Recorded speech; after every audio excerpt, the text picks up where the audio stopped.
This is Saranya. இன்னைக்கு நம்ம பிளைண்ட்ஸ்க்கான குட்டி சமையல்ல நம்மள உள்ள ரெஃப்ரெஷா வச்சுக்கிற ஒரு ஜூஸ் தான் பண்ணி பார்க்க போறோம். அது எப்படி பண்ணலாம்னு பார்க்கலாமா? ஒரு பெரிய மிக்ஸி ஜார் எடுத்துக்கிட்டோம்.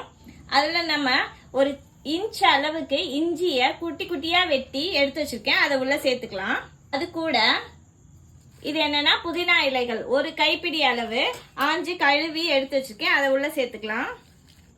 இது கருவேப்பிலை, அதுவும் ஒரு கைப்பிடி அளவு ஆஞ்சு நல்லா வாஷ் பண்ணி எடுத்து வச்சிருக்கேன். அதையும் உள்ள சேர்த்துக்கலாம். கொத்தமல்லியும் ஒரு 1/4 கட்டு நல்லா வாஷ் பண்ணி எடுத்து வச்சிருக்கோம். அதையும் உள்ள சேர்த்துக்கிட்டேன். 2 டேபிள் ஸ்பூன் அளவு நான் வெல்லம் எடுத்திருக்கேன். அப்படி இல்லைன்னா நாட்டு சக்கரை, அப்படி இல்லைன்னா பனை வெல்லம் சேர்த்துக்குங்க. ஒயிட் சுகர் சேர்க்க வேணாம். அதையும் உள்ள சேர்த்துக்கலாம். இது எல்லாத்துக்கூடையும் தண்ணி சேர்த்து கிரைண்ட் பண்ணி எடுத்துக்கலாம்.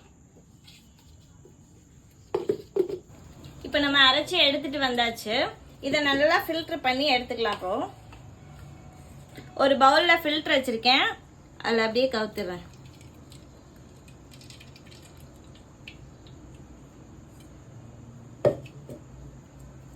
ஜார்ல கொஞ்சம் தண்ணி ஊற்றி அலசிக்கலாம்.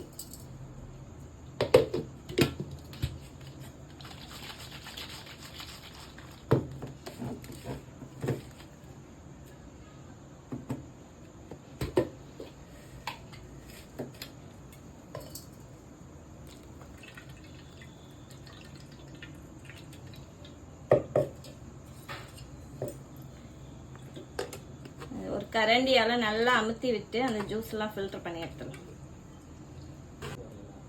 நம்ம ஃபில்டர் பண்ணி எடுத்தாச்சு. அந்த ஜூஸ் கூட நம்ம ஒரு எலுமிச்சம்பழத்தை ஜூஸா பிழிஞ்சு எடுத்து வச்சிருக்கேன். அதையும் உள்ள சேர்த்துக்கலாம். நல்லா மிக்ஸ் பண்ணிக்கலாம். இப்போ நம்ம புதினா, கருவேப்பிலை, கொத்தமல்லி, அந்த வெல்லம், இஞ்சி எல்லாம் சேர்த்து நல்லா வாசம் வருது.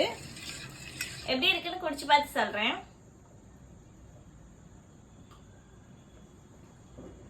புளிப்பு, இனிப்பு எல்லாமே ஜிஞ்சரோட சேர்ந்து அந்த புதினா கொத்தமல்லியும் சேர்ந்து நல்ல ஃபிளேவர்ஃபுல்லா இருக்கும்.